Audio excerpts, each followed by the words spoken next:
हिमंता बिस्वा शर्मा के बारे में इंटरनेट पे लिखा हुआ है कि वो उल्फा के मेंबर रहे। ये सच बात है कि झूठ बात है? नहीं, सही है। हिमंत बिश्व शर्मा एक टाइम में अल्फा का मेंबर था। परेश बरुआ मुझे मारने के लिए हर दिन तैयार बैठा है। परोश बरुआ आपको मारने के लिए हर दिन तैयार बैठा? हाँ हाँ, क्योंकि अल्फा का इस हालत का वजह मैं हूँ। आप लोग एक्टिव थे तो आप लोग के पास कौन कौन से आर्म्स थे?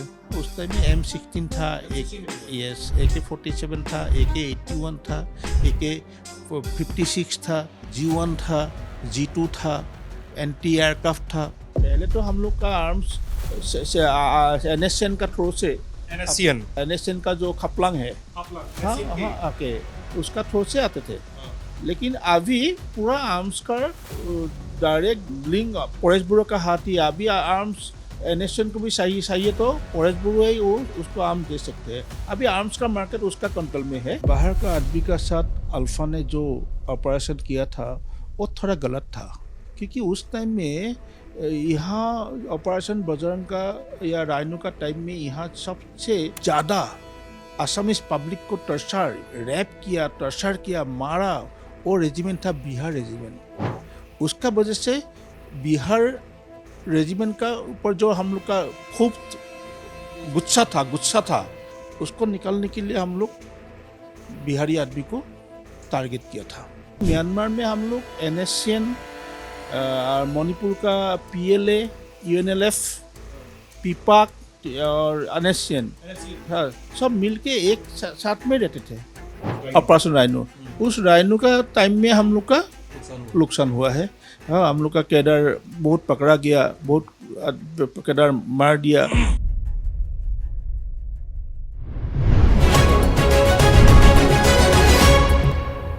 नमस्ते, मेरा नाम सिद्धांत है। हम लोग इस समय असम में हैं और असम के तिनसुकिया जिले में हैं। अगर आप तिनसुकिया में भी अगर पिन पॉइंट करना चाहें हमारी लोकेशन, तो ये लोकेशन डिगबोई इलाका हो गया। और अब इससे ज़्यादा क्या ही पिन पॉइंट करेंगे। यहाँ पर आने पर आपको कुछ चीज़ें समझ में आती हैं तिनसुकिया और डिब्रूगढ़ के रीजन में, खासकर कि असम एक लंबे समय तक उग्रवाद से ग्रस्त रहा। असम में उग्रवाद की जड़ें गहरे तक समाई रहीं। उल्फा या अल्फा, आप उसको अपनी भाषा में जैसे कहना चाहें, United liberation front of Assam, एक ग्रुप प्रकाश में आया कई सालों पहले, कई दशकों पहले। उस ग्रुप ने असम, एक अलग असम की स्वतंत्रता की लड़ाई लड़ी। वो सशस्त्र आंदोलन था, उसमें हथियार उठाए गए, उसमें लाशें गिराई गई, उसमें बहुत सारी किस्म की लड़ाइयाँ हुई सरकार के साथ, स्टेट के साथ। अभी स्थिति ये है कि उल्फा दो ग्रुप्स में टूट गया है। एक उल्फा है जो उल्फा इंडिपेंडेंट या उल्फा आई है, जो अभी भी हथियार उठाए हुए है और अभी भी ही कहा जाता है जिसके बारे में पड़ोसी देशों में, यानी बांग्लादेश में और म्यांमार में पनाह लिए हुए हैं वहाँ के लोग। और एक उल्फा है जिसने सरेंडर किया और देश की मुख्य धारा में आना चुना, देश के संविधान पे भरोसा किया और कहा कि अगर लड़ाई लड़नी है तो बैलेट के साथ लड़नी होगी, न कि बुलेट के साथ। हमारे साथ फ्रेम में जितेंद्र दत्ता मौजूद हैं। जितेंद्र दत्ता ने साल 2008 में सीज फायर एग्रीमेंट साइन किया और वो उल्फा की 28th बटालियन के अल्फा अंचार्ली कंपनी के करता धरता रहे। इन दो कंपनीज ने यहाँ पे सरेंडर किया। अगर 28 बटालियन ऑफ उल्फा समझना हो तो ये समझ लीजिए कि वो आर्म्ड ग्रुप था उल्फा का, जो तिनसुकिया और डिब्रूगढ़ के इलाके में एक्टिव रहा लंबे समय तक। हम जितेंद्र दत्ता से उनकी कहानी और मुख्य धारा में शामिल होने की दुश्वारियों और उसके सुफल की बात करेंगे। जितेंद्र, बात करने के लिए बहुत बहुत शुक्रिया। मुझे नहीं समझ में आ रहा है मैं आपसे कैसे बात करूं, मतलब कहाँ से बात शुरू करूं, लेकिन सबसे पहला सवाल यही होगा कि उल्फा की शुरुआत कैसे हुई और आप कैसे जुड़े उल्फा से? दादा, ऐसे तो सबको मालूम है। 1979 7 अप्रैल में शिवसागर डिस्ट्रिक्ट का जो रंगघर है वहाँ में अल्फा का जन्म हुआ था। हम लोग पहले से ही सोशल काम में ज़्यादा इन्वॉल्व था और क्लास 5-6 से हम लोग आसाम एजिटेशन में जुड़ा हुआ था। जो आंसू का लीडरशिप में जो आसाम एजिटेशन हुआ था उसमें हम लोग जुड़ा हुआ था। हम लोग का उस टाइम में सबसे ज़्यादा प्रॉब्लम था बांग्लादेशी घुसपैठी का। बांग्लादेशी घुसपैठी का वजह से हम लोग का आसामीज पीपुल का आइडेंटिटी क्राइसिस हुआ था, इसलिए आसाम एजिटेशन हुआ था और हम लोग आसाम एजिटेशन में पूरा फुलफिल हम लोग काम किया था। लेकिन इंडिया गवर्नमेंट ने इस एजिटेशन को जिस हिसाब से ख़त्म करने के लिए प्रोसेस चालू किया और इसमें जो एकॉर्ड हुआ था, उस एकॉर्ड का वजह से आसामीज आइडेंटिटी सेव होने का कोई रोड हम नहीं देखा। उस वजह से हम लोग अल्फा में जाके आर्म्स स्ट्रगल करके हम लोग इंडिपेंडेंट आसाम डिमांड किया है। हम लोग सोचा आसाम इंडिपेंडेंट होने से हम लोग का जो प्रॉब्लम वो सॉल्व होगा, क्योंकि इंडिया गवर्नमेंट का साथ बातचीत करके कोई हल नहीं निकालते हैं। क्योंकि हम लोग आसाम एजिटेशन किया था, उस एजिटेशन में हम लोग का 855 लड़का को मार दिया।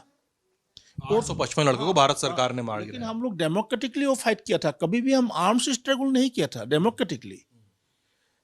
महात्मा गांधी ने जो रोड दिखाया उस रोड से जाके हम लोग एजिटेशन किया था, लेकिन हम लोग को उस रोड में जाने से भी हम लोग को मार के करीब 855 लड़का को मार दिया। इसलिए हम सोचा ये गवर्नमेंट सिर्फ आर्म्स का भाषा ही समझते हैं, इसलिए हम लोग आर्म्स स्ट्रगल में चला गया और असम को इंडिपेंडेंट करके हम लोग आइडेंटिटी सेव करने के लिए हम लोग ट्राई किया और अल्फा में हम लोग ज्वाइन किया है। आइडेंटिटी यानी इंडिजिनस आइडेंटिटी आपकी। आसामीज आइडेंटिटी, क्योंकि घुसपैठी का वजह से आसामीज जो आइडेंटिटी आसामीज माइनॉरिटी में चला गया, हम लोग का आइडेंटिटी खत्म होने का चांस पूरा हो गया आइडेंटिटी, इसलिए हम लोग आइडेंटिटी सेव करने के लिए हम लोग अल्फा में चला गया। कब की बात है ये, आप जब गए? मैं गया था करीब 1988 के आसपास में डिग्री में ज्वाइन किया था, तो उस टाइम में हम लोग अल्फा में ज्वाइन किया। कितने साल के थे आप तब मैं करीब 20 इयर्स। यस। तो उस समय जब आप आर्म स्ट्रगल में गए तो कितने साथी आपके गए आपके साथ उस समय? उस टाइम में तो बहुत था, करीब अल्फा में तो उस टाइम में करीब 3-4 हज़ार लड़का था। मेरा यहाँ में पूरा तिनसुकिया डिब्रूगढ़ डिस्ट्रिक्ट में ऑर्गेनाइजेशन का जो पब्लिक प्लेस में जाके पब्लिक को ऑर्गेनाइज करने का जो सर्च है उस मेरा ऊपर में ही था। मैं पूरा हर गांव में जाके मीटिंग करके क्यों हम लोग ये आर्म्स स्ट्रगल कर रहा हूँ, क्यों हम लोग को इंडिपेंडेंस चाहिए, ये हम हर बस्ती में जाके समझाते थे, आदमी को ये समझा देते हैं। इसलिए हम लोग आर्म्स स्ट्रगल कर रहा हो और पूरा लड़का लोग उभर के आते हैं अल्फा में ज्वाइन करने के लिए। उस टाइम में तिनसुकिया और डिब्रूगढ़ या अपर असम में एक पैरेलल गवर्नमेंट पूरा चला था, पूरा पैरेलल गवर्नमेंट, क्योंकि अल्फा का पूरा हर बस्ती हर एरिया में अल्फा का सपोर्टर उभर के आते हैं। तो उस टाइम में ऐसा हुआ था, अल्फा जो बोलेगा वही गवर्नमेंट बनेगा।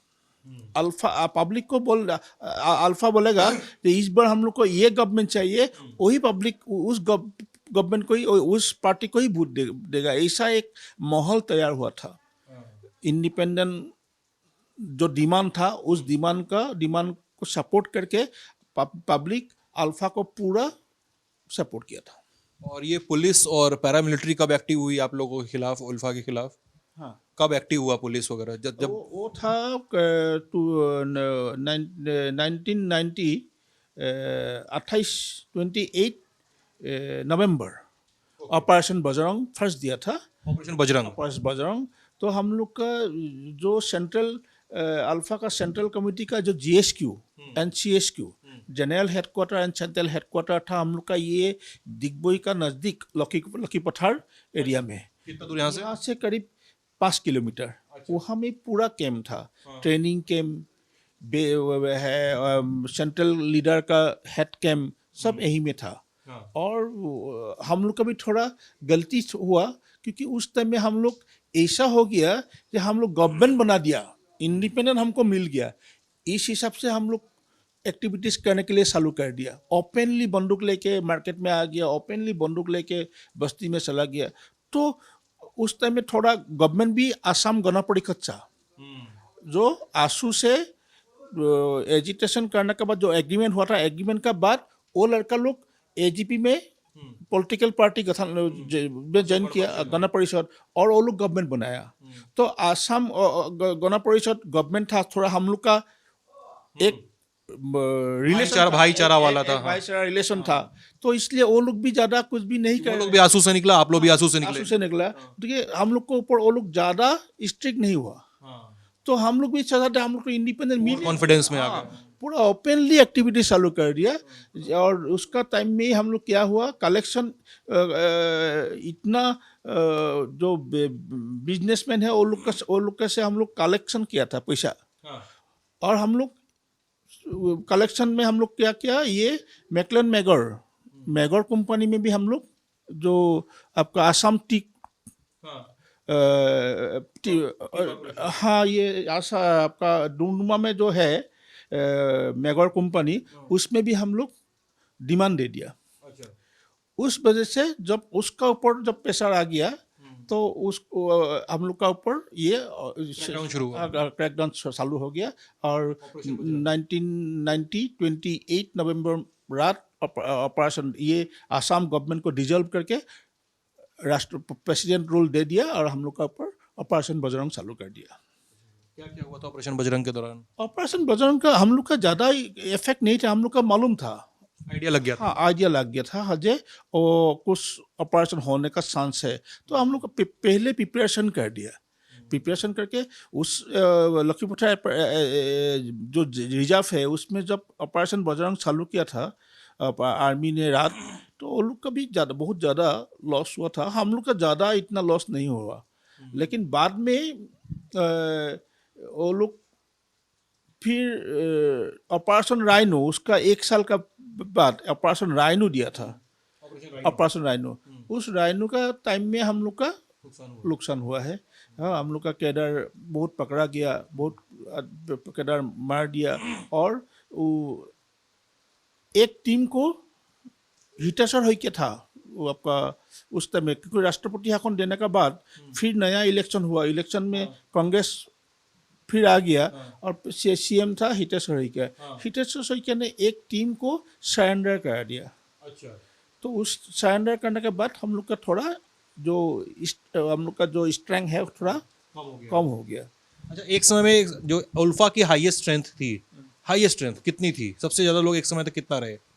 देखिए, केदार तो बहुत ज़्यादा नहीं है, केदार 3000 साढ़े 3000 केदार था अंडरग्राउंड में। ओवरग्राउंड में जो हर बस्ती में हम लोग का ओवरग्राउंड में सपोर्ट करने वाला आदमी हर बस्ती में था। जोन आप जोन बस्ती में जाते हैं वो आपको पूरा फुल सपोर्ट देते थे। अच्छा। तो इसलिए ओवरग्राउंड में और ज़्यादा हम लोग का सपोर्ट था, और लेकिन अंडरग्राउंड में हम लोग का करीब 3000 साढ़े 3000 केदार था। अच्छा, एक बात बताइए दादा, मतलब मैं इस जानना चाहता हूँ, जैसे मैंने नॉर्थ ईस्ट की मिलिटेंसी कुछ समय तक कवर की है, नागालैंड में, मणिपुर में उल्फा को आर्म्स जब प्रोक्योर करने होते थे, हथियार प्रोक्योर करने होते थे, तो हथियार आप लोगों के पास ऑटोमेटिक वेपन भी आ चुके थे, ठीक है? आप लोगों ने हथियार कैसे प्रोक्योर किए थे? वो हथियार का पूरा वो अल्फा CNC परेश बरुआ देखते हैं हम लोग। कहाँ परेश बरुआ? ठीक है, मैं बता दूं, अगर आप जानना चाहते हैं परेश बरुआ कौन है, तो उल्फा के को फाउंडर्स में से एक हैं परेश बरुआ। परेश बरुआ का परिवार असम में ही रहता है, अलग अलग जगहों पे। परेश बरुआ खुद, कभी उनकी लोकेशन बांग्लादेश बताई जाती है, परेश बरुआ की लोकेशन कभी म्यांमार बताई जाती है, कभी बताई जाती है कि वो म्यांमार और बांग्लादेश दोनों जगह नहीं है, कहीं और छुपे हुए हैं। परेश बरुआ के खिलाफ भारत सरकार ने वारंट जारी किया हुआ है, और बांग्लादेश में, अगर मेरी याददाश्त सही है, तो बांग्लादेश में किसी जुर्म में उनको फांसी की सजा दी हुई है। पर उन परेश बरुआ की बात हो रही है। जी सर, परेश बरुआ CNC। हाँ, वही आर्म्स कहाँ से लेके आते हैं मालूम नहीं है, लेकिन आर्म्स का पूरा अरेंज वही करते हैं। क्या सुना था कभी कि कहीं से लेकर आए, चाइना से? पहले तो हम लोग का आर्म्स NSCN का थ्रू से, NSCN का जो खपलांग है, हाँ, उसका थ्रू से आते थे। लेकिन अभी पूरा आर्म्स का डायरेक्ट लिंक परेश बरुआ का हाथ ही अभी आर्म्स NSCN को भी चाहिए तो परेश बरुआ ही उसको आर्म्स दे सकते हैं। अभी आर्म्स का मार्केट उसका कंट्रोल में है। यानी NSCN के को भी चाहिए या ओल्फा को चाहिए, सबको परेश बरुआ देंगे? को भी चाहिए, NSCN को भी चाहिए, थ्रो परेश बरुआ। उसको बाइकाट करके आर्म्स नहीं आएगा। लेकिन पहले हम लोग का आर्म्स ये NSCN का थ्रो से आपका वहाँ में है ना KIA, काशीन इंडिपेंडेंस आर्मी, वहाँ से आते थे। काचिन इंडिपेंडेंस आर्मी यानी जो म्यांमार का चिन स्टेट का जो लड़ाई लड़ रहा है वहां पे, उनसे आते थे। और वो लोग चाइना से प्रोक्योर करते होंगे या थाईलैंड से प्रोक्योर करते होंगे। तो इंटर्न चाइना के हथियार म्यांमार और म्यांमार से होते हुए NSCN और फिर अल्फा के हाथ में आते थे। सर ये बताइए कि जिस समय आप लोग और सरकार, आप और सरकार एक दूसरे के अगेंस्ट खड़े थे, आमने सामने खड़े थे, तो उसमें एक फैक्शन ये भी तो होगा ना लोगों का, जैसे लोगों का तो असमिया लोगों का आपको सपोर्ट मिल रहा था, एक फैक्शन वो भी तो होगा ना जो आपके खिलाफ खड़ा होगा, जो आपकी बात नहीं मानना चाहता होगा। वो कौन से लोग थे? ना उस टाइम में तो हम लोग सिर्फ आसामीज जितना पब्लिक था उस टाइम में, अभी पकड़ लीजिए 1991, 92, 93 इस टाइम में आसामीज आदमी अल्फा का खिलाफ नहीं था। लेकिन जो बाहर से आसाम में जो बाहर से आया है, पकड़ लीजिए हिंदी भाषी, मारवाड़ी लोग, बिहारी लोग, बंगाली लोग, वो लोग अगेंस्ट किया था अल्फा का। लेकिन आसामीज पब्लिक कभी भी हम लोग का अगेंस्ट नहीं था। आप तो पकड़ लीजिए 2003-4 तक आसामीज आदमी अल्फा का अगेंस्ट नहीं था। आप 28 बटालियन को लीड कर रहे थे, उसकी 2 कंपनीज पर आपका पूरा नियंत्रण था और ये पूरा जोन ही था। क्या बताना चाहेंगे जितेंद्र? एक तो पहले मैं दर्शकों को बता दूं, जितेंद्र का एक एलियास मतलब एक दूसरा नाम भी हुआ करता था, मून बोरा। मून बोरा के नाम से इनको जाना जाता था। तो लोग मून बोरा नाम से ज़्यादा जानते थे? जितेंद्र दत्त को जानते। जितेंद्र दत्त ज़्यादा।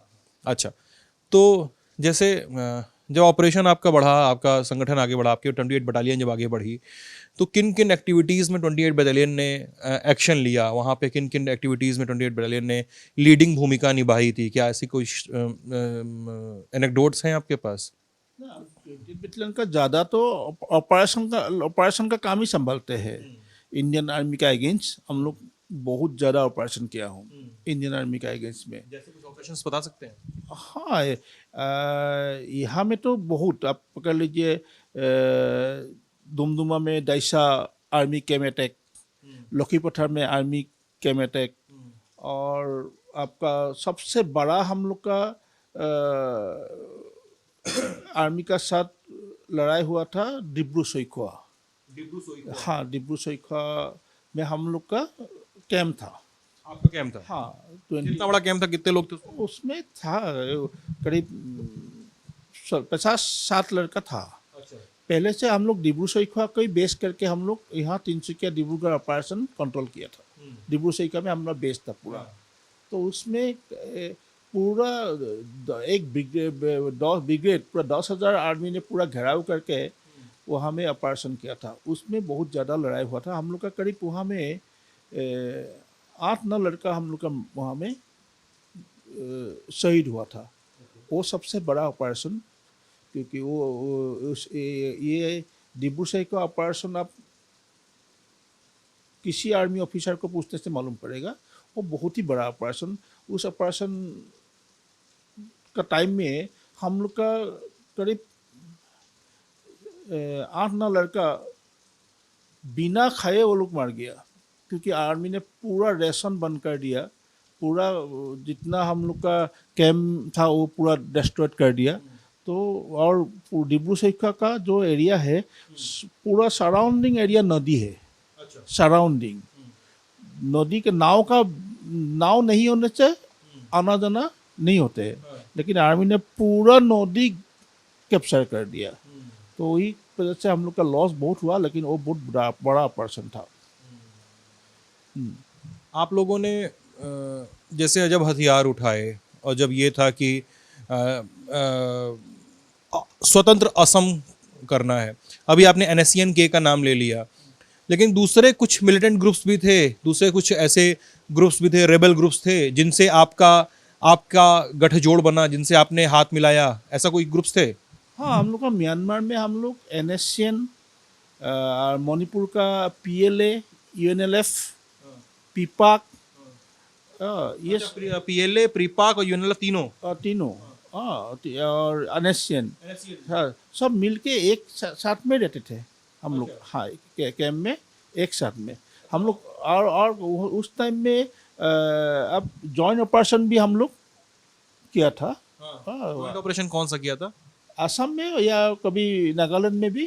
कोई बताना चाहिए कोई ऑपरेशन को ऐसे ध्यान में आ रहा है? आर्मी का ऊपर ही होते हैं, डायरेक्ट हम नहीं बताएंगे, लेकिन आर्मी का ऊपर जॉइंट ऑपरेशन जो अल्फा NSCN और UNLF मिल के हम लोग अल्फा मिल के ऑपरेशन किया था। आज भी जॉइंट ऑपरेशन परेश बरुआ करते हैं NSCN और मणिपुरी ऑर्गेनाइजेशन के साथ, अभी भी जॉइंट ऑपरेशन होते हैं। जॉइंट ऑपरेशन ही कर रहे हैं। अच्छा, एक बात बताइए, मैं आऊँगा ही, आप डिटेल नहीं बताना चाह रहे हैं। जितेंद्र, जिस समय आप लोग कैंप्स में रह रहे थे, तो कितना समय होता था? आप लोग ज़्यादातर समय जंगल में रहता था, कैंप्स में ही रहता था, या कैसे रहना सहना कैसे होता था ज़्यादा आपका? मेरा ज़्यादातर लड़का कैंप में रहते हैं। मेरा जो टीम है, हम लोग ज़्यादा आसाम में रहते थे। आसाम का पब्लिक का साथ ही रहते थे हम लोग, पब्लिक का बीच में रहते हैं, क्योंकि मेरा ज़्यादातर काम था ऑर्गेनाइजिंग, पब्लिक को ऑर्गेनाइज करना है अल्फ़ा में ज्वाइन करने के लिए, या अल्फ़ा एजिटेशन के ये स्ट्रगल क्यों हो रहा है उसको समझाने के लिए मैं ज़्यादातर पब्लिक का बीच में रहता था। लेकिन ज़्यादा लड़का कैंप में, म्यांमार में, वहाँ में रहते थे कैंप में। आपने हथियार उठाए जितेंद्र? आपने भी उठाए हथियार? ये तो बहुत, क्योंकि मेरा काम ही था ऑपरेशन बेसिकली। 28 बटालियन सबसे आसाम अल्फ़ा का हिस्ट्री में सबसे स्ट्रॉन्ग बटालियन था 28 बटालियन, और 28 बटालियन का सबसे स्ट्रॉन्ग कंपनी था सी कंपनी, जहाँ मैं कमांडर था। हम लोग आसाम में बहुत ज़्यादा ऑपरेशन किया हूँ। सी कंपनी बोलने से उस टाइम में आर्मी डरते हैं। सी कंपनी का आदमी इस बस्ती में है बोलने से आर्मी जाने के लिए डरते हैं। ऐसा एक माहौल तैयार हुआ था उस टाइम में। आर्मी नहीं जाता है जहाँ सी कंपनी का कैडर है, या मैं जहाँ रहता हूँ वहाँ में आर्मी नहीं जाते है। अल्फा की 3 कंपनियां, 7th बटालियन, 28th बटालियन और 407। नहीं, 3 बटालियन मैंने पढ़ा। आपका 28 बटालियन और 7 बटालियन, दो नाम से लेते हैं। एक पहले हुआ, ये 28 बटालियन नाम दिया था 1990 का 28 नवंबर में हम लोग का ऊपर फर्स्ट ऑपरेशन इंडिया गवर्नमेंट का ऑपरेशन बजरंग, इसलिए वही 28 को लेके हम लोग बनाया था। अच्छा, उससे 28 निकला। 28 बटालियन बनाया। दूसरा हम लोग का जन्म हुआ था 7 अप्रैल, 7 को लेके बनाया था 7 बटालियन। मेरा ये सवाल है, जैसे कि उल्फा ने ऑपरेशंस किए, उल्फा ने इंडियन आर्मी पैरामिलिट्री फोर्सेस के अगेंस्ट ऑपरेशन किए, कई बार रिटेलिएट किया, कई सारी कहानियाँ, कई सारी किताबें लिखी गई हैं, लेकिन उल्फा के हिस्से एक बदनामी आई कि उसने उल्फा के कहने पे या उल्फा की कॉल पे असम में रहने वाले उन लोगों को परेशान किया गया, कहा जाता है। आप अपना वर्जन बताइएगा मुझे, जो बाहर से आए थे, जो अन्य सभ्यताओं से, अन्य जगहों से, देश के अन्य हिस्सों से आके असम में, खासकर तिनसुकिया जैसी जगह पे बसे थे, और कि आप भाई अपनी रोजी रोटी करेंगे, अपना जीवन कमाएंगे, और उल्फा की वजह से उनको दिक्कतें हुई सबसे ज़्यादा। क्या उल्फा का हाथ उन निर्दोष लोगों को परेशान करने में भी शामिल रहा आप पास्ट में? वही थोड़ा वो बाहर का आदमी का साथ अल्फा ने जो ऑपरेशन किया था वो थोड़ा गलत था, डिसीजन गलत था। लेकिन क्यों गलत डिसीजन लिया वो भी थोड़ा समझना पड़ेगा, क्योंकि उस टाइम में यहाँ ऑपरेशन बजरंग का या राइनो का टाइम में यहाँ सबसे ज़्यादा असमीज पब्लिक को रैप किया, मारा, वो रेजिमेंट था बिहार रेजिमेंट। बिहार रेजिमेंट इतना टर्चर किया हम लोग का असमीज पब्लिक का ऊपर, इतना रैप किया, उसका वजह से बिहार रेजिमेंट का ऊपर जो हम लोग का खूब गुस्सा था, उसको निकालने के लिए हम लोग बिहारी आदमी को टारगेट किया था। अल्फा ने उस बिहारी आदमी को टारगेट किया था, लेकिन दूसरा कोई वजह नहीं है। उस टाइम में वो बिहार आप उस टाइम का जो सिचुएशन आप सोच नहीं सकेंगे। एक एक लड़की को रेप करके उसको मार देते हैं। लखी पठार हम लोग का ये सामने जो लखी पठार, उसमें इतना लड़की को रेप कर दिया। हम लोग तो हाँ, हम लोग आर्म्स स्ट्रगल क्या है, हम लोग का साथ लड़ाई करो, गलत बात नहीं है, लेकिन इनोसेंट पब्लिक को क्यों इतना टर्चर कर रहे हो? इनोसेंट लड़की को क्यों रेप करके मार देते हो? इसलिए गुस्सा आया, और उस गुस्सा का वजह से ही बिहारी आदमी का साथ ऊपर थोड़ा हम लोग का टर्चर शुरू हुआ, या थोड़ा ऑपरेशन चालू हुआ। लेकिन वो थोड़ा गलत बात था, हम लोग बाद में इसको रियलाइज किया हूँ। आपको रियलाइजेशन हुआ तभी आप साल 2008 में मुख्य धारा में आते हैं। लेकिन दादा एक सवाल और है, साल 2008 में तो आप मुख्य धारा में आते हैं, लेकिन आपका नाम लिया जाता है साल 2007 वाले कांड में।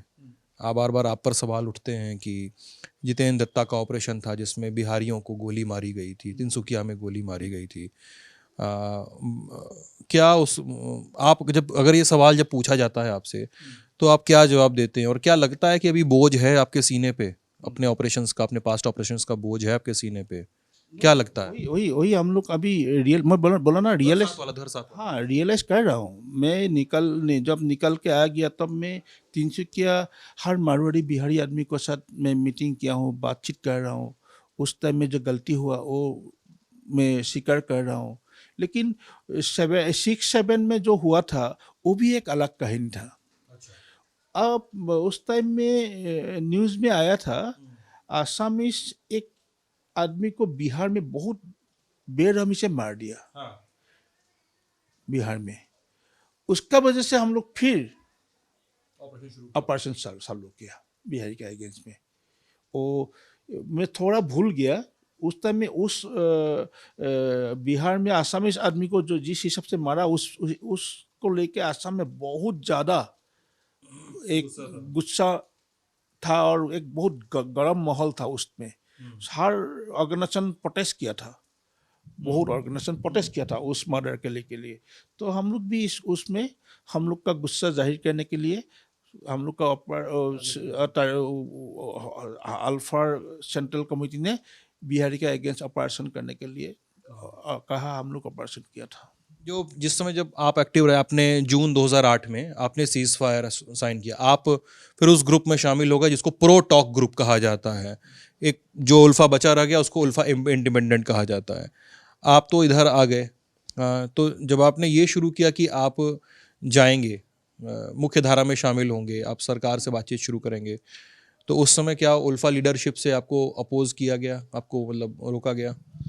हाँ, क्योंकि मैं हम लोग का एक जब अल्फा में था तो हम लोग क्यों गया था वो हम लोग सोचा था। हम लोग गया था घुसपैठी का वजह से असम को बसाने के लिए, लेकिन हम लोग का आदमी ज़्यादातर बांग्लादेश में रहते हैं, और बांग्लादेशी का सवाल जब पब्लिक करते हैं हम लोग का, बांग्लादेशी का अगेंस्ट में आप लोग का राय क्या है, आप लोग क्या कर रहे हैं बांग्लादेश के अगेंस्ट में, तो हम लोग का कोई बात नहीं है।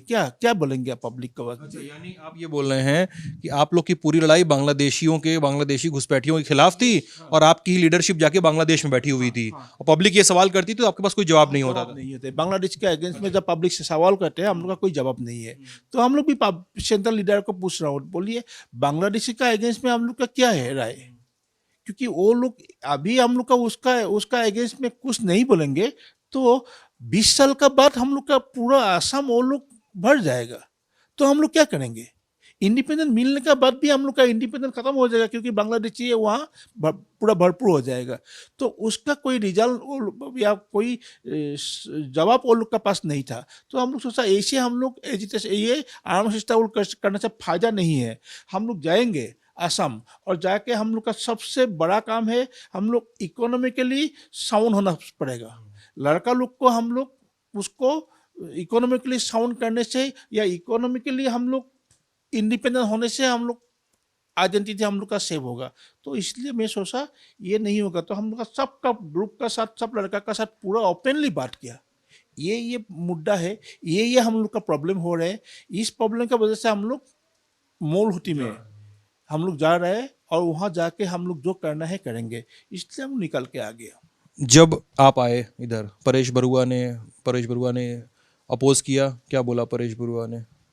परेश बरुआ का साथ मेरा बहुत ही अच्छा रिलेशन था, बहुत विश्वास भी किया था वो मुझे, और मेरा डायरेक्ट उससे कांटेक्ट था डायरेक्ट। दूसरा कोई बड़ा लीडर का साथ नहीं है डायरेक्ट कांटेक्ट, लेकिन मेरा साथ डायरेक्ट कांटेक्ट है, क्योंकि पूरा ऑपरेशन अपर असम का पूरा ऑपरेशन में ही देखा था उस टाइम में, क्योंकि 20th बटालियन का कमांडर जेल में था मिनाल हजारिका, 20 नेक्स्ट ऑपरेशन का 20th का बटालियन कमांडर आ गया पबाल नेउक, वो भी जेल में था, पूरा लीडर उस टाइम में जेल में था।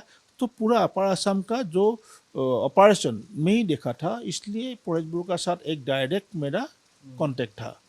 तो जब मैं ये ग्रुप आने का पूरा तैयारी हुआ था, तो परेश बरुआ ने हमको रोका था, रुक जाओ। मैं बोला ऐसे नहीं होगा, क्योंकि आप लोग का जो डिसीजन है वो डिसीजन हम लोग जो बांग्लादेशी का अगेंस्ट में आप लोग का कोई एक अच्छा डिसीजन नहीं है, क्या करेंगे बांग्लादेशी को लेके। जिस बांग्लादेशी के लिए हम लोग अल्फा में आया था, उसको भगाने के लिए आप लोग कोई एक्शन आप लोग का नहीं है, तो हम लोग यहाँ में रह के कोई फ़ायदा नहीं है। मैं फिर उसको बोला, सर हम लोग इस तरह से इस तरीक़ा से काम करने से आफ्टर 20 ईयर्स हम लोग का आइडेंटिटी टोटली ख़त्म हो जाएगा, तो हम लोग जाके हम लोग का आइडेंटिटी सेव करना है, इसलिए हम लोग यहाँ से निकल रहे हैं, बोल दिया मैं डायरेक्ट। और आप जब आए तो आपने बाकी लोगों से मुलाकात की? तिनसुकिया, डिब्रूगढ़, पूरा अपर असम में हर एरिया में हम लोग जाके मीटिंग किया था पब्लिक के साथ। मैं क्यों आ गया, लोगों ने अपोज भी किया होगा, मतलब बिहारी लोगों ने तो आपको अपोज किया होगा थोड़ा बहुत? नहीं, उस टाइम में बिहारी लोग भी, तिनसुकिया में भी हम लोग का मारवाड़ी बिहारी लोग ने हम लोग को बुलाया था वहाँ में बात करने के लिए। मैं गया था, सबका साथ मिल के बात किया था। और क्योंकि ये जो डिसीजन बिहारी का अगेंस्ट में या दूसरा का अगेंस्ट में, ये खुद हम लोग, मेरा डिसीजन नहीं है, ये डिसीजन फॉलो करने वाले लोग थे। हम लोग, क्योंकि हम लोग का एक रूल है, हम लोग आर्मी है बटालियन कमांडर हो या कंपनी कमांडर, हम लोग सोल्जर्स। और सोल्जर का एक ही नियम है, कमांड फॉलो करना है। तो जो कमांड आते हैं हम फॉलो करते हैं। डिसीजन मेकर हम लोग नहीं है, डिसीजन मेकर सेंट्रल कमेटी जो डिसीजन देते हैं, असम का हर मुद्दा को लेके वो लोग जो डिसीजन बनाते हैं, डिसीजन लेते हैं, वो डिसीजन हम लोग को फॉलो करना है, इसलिए हम डिसीजन फॉलो करते हैं। उसमें डिसीजन लेना हम लोग का बस का बात नहीं है। आपका कैरेक्टर बड़ा इंटरेस्टिंग है। साल 2008 में आप सीज फायर ज्वाइन करते हैं, साल 2020 में आपके साथ दो बड़ी घटनाएं होती हैं। नंबर एक कि आपको 28 बटालियन निष्कासित कर देता है उल्फा से, और आपको NTCA प्रोटेस्ट में जेल में डाल दिया जाता है। मतलब ये उल्फा का एक नेता, उल्फा का एक लीडर, उल्फा का एक रेबल लीडर जिसने हथियार उठाए, हथियार चलाए, वो NTCAA प्रोटेस्ट में जेल में चला गया। वही मैं देखिए, मैं हर दिन पब्लिक का साथ जुड़ा रहता हूँ। पब्लिक का जो डिमांड है, पब्लिक का जो मूवमेंट है, उसमें मैं हर दिन जुड़ा रहता हूँ। तो का आंदोलन में भी पूरा असम का पब्लिक जुड़ गया। तो मैं सोचा ये टाइम मैं पब्लिक का साथ रहने से अच्छा है, तो मैं पब्लिक का साथ जुड़ के ये का आंदोलन में CAA में हमें जुड़ गया, जिसका वजह से मेरा का आंदोलन का वजह से मैं 3 बार जेल गया, 1 साल में 3 बार जेल गया। तो वो भी जो सीज फायर ग्रुप है, वो लोग मेरा ऊपर नाराज है, बोला हम लोग सेंट्रल गवर्नमेंट का साथ एग्रीमेंट किया हूँ कि हम लोग कोई इंडियन अगेंस्ट में हम लोग कोई काम नहीं करेंगे। आप ये कर रहे हो, और आप इंडिया अगेंस्ट में आप लोग ये CAA का आप प्रोटेस्ट कर रहे हो। मैं देखिए, मैं बोला ये आप लोग एग्रीमेंट कर रहे हैं, क्या कर रहे हैं मुझे मालूम नहीं है, लेकिन मैं पब्लिक का साथ हूँ, पब्लिक जो बोलेगा मैं यही करूँगा, पब्लिक का सपोर्ट में मैं हर दिन मैं जुड़ा रहूँगा। तो इसलिए मैं खुद मेरा टीम भी नहीं है, मैं अकेला पब्लिक को लेके मैं का आंदोलन में जुड़ गया। और उस वो पूरा वो लोग को नाराज था, वो लोग को इसलिए मेरा ऊपर वो लोग ये एक्शन लिया है वहाँ से निकलने के लिए। इसके नाराज था, उल्फा से निकाल दिया इसके बाद से। आपको आपके ऊपर अटैक भी प्लान हुआ था एक बार, आप बता रहे थे। नहीं अटैक तो एक बार आपका कहीं कहीं पे कहाँ? एक बार नहीं है, परेश बुरा मुझे मारने के लिए हर दिन तैयार बैठा है। परोश बरुआ आपको मारने के लिए हर दिन तैयार बैठा है? हाँ हाँ, क्योंकि अल्फा का इस हालत का वजह मैं हूँ, क्योंकि अल्फा का सबसे स्ट्रॉन्ग ऑपरेशन ग्रुप 28 बटालियन का AN चार्ली कंपनी, तो वो कंपनी पूरा 70 लड़का लेके आर्म्स लेके आ गया, और जिसका वजह से अल्फा का पूरा जो ये क्या बोलते हैं इसको पावर है वो पूरा खत्म हो गया। तो इसलिए मेरा ऊपर पूरा नाराज है। वो देखिए सिस्पायर में इन्वॉल्व है मिनाल हजारिका, पवन ने मेरे मुझसे सीनियर, वो लोग बटालियन कमांडर, लेकिन वो लोग का अगेंस्ट में परेश बुरा कभी भी नहीं कुछ भी नहीं बोलते हैं। कंपनी कमांडर का अगेंस्ट में वो बोलते हैं। तो मेरा ऊपर नाराज है, बोलता है ये पूरा सबको लेके किया है। तो मारने के लिए बहुत बार ट्राई किया, अभी भी ट्राई कर रहे हैं, अभी भी ट्राई कर रहे हैं। थोड़ा दिन पहले तो न्यूज़ में बताया था उसको मारेंगे बोल के, ओपनली बताया था, लेकिन मैं उससे नहीं डरता हूँ।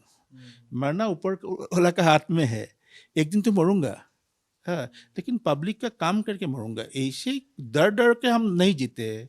ओपनली अभी भी मैं परेश बुरा का अभी भी मैं बोलता हूँ जे ये जो आर्म्स स्ट्रगल है उससे फायदा नहीं होगा असम का। आप आइए डिस्कशन टेबल में आइए, असम का भला करिए, असम का भला के लिए आप इंडिया गवर्नमेंट से बातचीत करिए, असम का आइडेंटिटी बचाने के लिए आप बातचीत करिए, तो इसका सॉल्यूशन निकलेगा। ऐसे वहाँ बैठ के आर्म्स रिवॉल्यूशन करने से फायदा नहीं है, क्योंकि अभी यहाँ बैठ के इंडिया गवर्नमेंट म्यांमार में ड्रोन अटैक करके मार सकते हैं। अभी यहाँ टेक्नोलॉजी बहुत हाई, उस टेक्नोलॉजी का अगेंस्ट में हम लोग बंदूक लेके कितना दिन लड़ाई करेंगे। अभी परेश बरुआ के पास हथियार कौन कौन से हैं, या किस तरह के हथियार थे अल्फा के पास? परेश बुरा का हथियार का लाइन ऐसा है, वो ड्रोन चाहिए वो भी ले खरीद सकते हैं, फ्लाइट चाहिए वो भी खरीद सकते हैं, टैंक चाहिए वो भी खरीद सकते। आर्म्स का मार्केट पूरा उसका हाथ में है, लेकिन तब भी इंडिया गवर्नमेंट का साथ लड़ाई करके इंडिपेंडेंट आना इतना आसान बात नहीं है। जब आप लोग एक्टिव थे तो आप लोग के पास कौन कौन से आर्म्स थे? उस टाइम में M16 था, यस, AK-47 था, AK-81 था, AK-56 था, आपका वो G1 था, G2 था, इसे सब आपका एंटी एयरक्राफ्ट था, हाँ हाँ हाँ सब था। परेश बरुआ के बारे में, परेश बरुआ से लास्ट बातचीत कब हुई है आपकी? लास्ट जिस दिन अल्फा का साथ एकॉर्ड हुआ था दिल्ली में, ऐसे 2 साल पहले, उस दिन मुझे बात फोन किया था परेश बुरा, तो बोला कि क्या एकॉर्ड कर लिया तुम लोग, कोई तो मतलब ही नहीं है इस एकॉर्ड का। हाँ, मैं बोला देखिए एकॉर्ड में मैं नहीं हूँ, हाँ, मेरा ये एकॉर्ड में मेरा इंटरेस्ट भी नहीं है, और इस एकॉर्ड से आसामीज आदमी का कुछ भला होगा वो भी मैं नहीं मानता हूँ। तो मैं मेरा हिसाब से काम कर रहा हूँ, मैं यंग जनरेशन को लेके मैं वो उसको सेल्फ डिपेंड करने के लिए या इकोनॉमी के लिए हम लोग स्ट्रॉन्ग करने के लिए मैं काम कर रहा हूँ, उसी हिसाब से मैं काम करूँगा। इस एकॉर्ड का मैं इंटरेस्ट नहीं हूँ और एकॉर्ड में मैं शामिल नहीं हूँ, ऐसे बोला। तो बोला ठीक है, तुम्हारा काम करते रहो, ऐसे बोला। अच्छा बात हुआ, लेकिन उसमें कोई टिटनिंग का बात नहीं है, बहुत प्राय आधा घंटा बातचीत हुआ था, अच्छा बात हुआ। परेश बरुआ अभी कहाँ पे है? वही चाइना का आसपास। सही में? सही में। कोई बांग्लादेश में कोई बता रहा है, कोई म्यांमार बताता है, कोई थाईलैंड बताता है। चाइना वही उसका एरिया है, वही में रहते हैं, दूसरा जगह में नहीं जाते। कितना लोग हैं उसके आसपास अभी तो मालूम नहीं है, लेकिन अभी तो अल्फा का इस टोटल कैडर बोलने से हार्डली 300 350 उससे ज़्यादा नहीं है। उससे अभी भी क्या अल्फा के लोग जैसे पहले लेवी लेते थे, उगाही करते थे, जो हफ्ता लेते थे कहा जाता है, क्या अभी भी उल्फा का जो काडर एक्टिव है उल्फा इंडिपेंडेंट का परेश बरुआ के अंडर, क्या वो अभी भी हफ्ता वसूली कर रहा है, लेवी लेता है, किस तरह की? वो लोग का तो पहले तो ये हम लोग का जैसे तिनसुकिया डिस्ट्रिक्ट का हर बिजनेसमैन के लिए एक रेट है। ये बोले ये टी गार्डन है, हम उसको ईयरली 1 लाख रुपया, ये दूसरा बिजनेस है उसका ईयरली 50,000, ऐसे एक अंडरस्टैंडिंग था। पैसा नहीं देना ही देना ना, वो लोग दे देते हैं, पैसा नहीं देना है, वो लोग दे देते हैं। अभी भी अल्फा का ऐसा एक बना हुआ है जो किसी को मालूम नहीं होते, लेकिन वो बंदा, क्योंकि वो लोग अल्फा को नहीं देने से वो लोग का बिजनेस नहीं चलेगा। क्योंकि अभी देखिए मार्केट एरिया में जो बगान है या दूसरा इंडस्ट्री है, वो पूरा रिमोट एरिया में है। उसमें इंडिया गवर्नमेंट या असम प्रशासन उसको सिक्योरिटी देने नहीं सकेंगे। उसमें सिक्योरिटी देंगे अल्फा ही, अल्फा कुछ भी नहीं करेंगे बोलने से वहाँ में काम कर सकते हैं। तो एक म्यूचुअल अंडरस्टैंडिंग होते हैं, उसको कुछ। मान लीजिए मैं तो दिल्ली से आया हूँ अभी, है ना, तो मैं असम के किन किन इलाकों में जाऊँ अगर, तो मुझे वहाँ पे अल्फा का प्रेजेंस समझ में आएगा कि हाँ यहाँ पे अल्फा प्रेजेंस है। अपर जाऊँ अरुणाचल के बॉर्डर के पास, देखिए अभी अल्फा का पकड़ इतना स्ट्रांग नहीं है। ठीक है, अभी छुप के आते हैं, छुप के निकल जाते हैं। पहले तो हम लोग ओपन में बस्ती में आते हैं, बस्ती का आदमी का साथ घर में रहते हैं, खाते हैं। लेकिन अभी ऐसा माहौल नहीं है, जंगल में रहते हैं, छुप के आके कुछ कलेक्शन या कुछ करके फिर थोड़ा कुछ ऑपरेशन करके निकल जाते हैं। तो अभी आप कोई बस्ती में जाने से आपको ओपनली पब्लिक नहीं बोलेंगे, कुछ भी नहीं बोलेंगे, डर है वो लोग का। लेकिन पहले तो पूरा आप गाँव देहात में अभी भी प्रेजेंस है, छुपी हुई प्रेजेंस है। आप ये पकड़ लीजिए जागुन एरिया में अब जाने से, वहाँ का जो आसामीज बस्ती है वहाँ में जाने से थोड़ा तो मालूम पड़ेगा, लेकिन इतना पकड़ नहीं है पहले। लेकिन आज से 10-15 साल पहले आप तिनसुकिया में पैर रखने से आपको अल्फा का समझ में आ जाता है। हाँ, यहाँ बस्ती में जाने के लिए डरते थे उस टाइम में बाहर का आदमी। अच्छा, आखिरी सवाल है छोटा सा आपसे, सॉरी समय ले लिया आपका। एक सवाल है कि आपके सूबे के सीएम हिमंता बिस्वा शर्मा, आप इंटरनेट खंगालिए, और ऐसा नहीं है कि इसमें कोई छुपी हुई बात पूछ रहा हूँ, हिमंता बिस्वा शर्मा के बारे में इंटरनेट पे लिखा हुआ है कि वो उल्फा के मेंबर रहे, ये सच बात है कि झूठ बात है? नहीं, सही है। हिमंता बिस्वा शर्मा एक टाइम में अल्फा का मेंबर था। लेकिन वो अंडरग्राउंड कैडर नहीं था। अंडरग्राउंड कैडर नहीं था। वो ओवरग्राउंड में काम किया था। ओवरग्राउंड में ऐसा हिमंता बिस्वा शर्मा जैसा बहुत था आदमी, बहुत था जो अल्फा के लिए प्रचार करता। मैं बोला था ना, 91, 92 में एक पैरेलल गवर्नमेंट चला था आसाम में। तो बहुत सारा व्यक्ति आसाम ये अल्फा का साथ जुड़ा हुआ था, बहुत। तो इस हिसाब से हिमंत बिस्वा शर्मा भी वहाँ का गुवाहाटी का ओवरग्राउंड सेल में था।